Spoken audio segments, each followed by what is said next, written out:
तेलंगाना की यौम इंज़िमाम 17 सितंबर के कौमी इत्तेहाद के मौके पर जनगांव शहर में मुकामी गेस्ट हाउस से बस स्टैंड चौराहे तक एक भारी रैली निकाली गई। इस रैली में रुकने असेंबली एम यादगिर रेड्डी, जिला कलेक्टर शिवालिंगैया के अलावा स्कूली तलबा, आशा वर्कर्स, आंगनवाड़ी टीचर्स, रैतु बंधु संगम के कायदीन, हल्के के सरपंचों के अलावा दूसरे अवामी नुमाइंदों ने भी शिरकत की। बादशाह ये रैली एक जलसे आम में तब्दील हुई।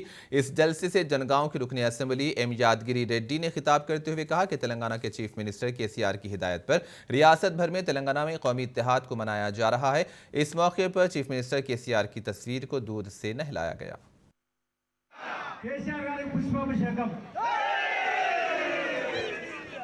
जय तेलंगाना, केसीआर गारी नायकत्वम।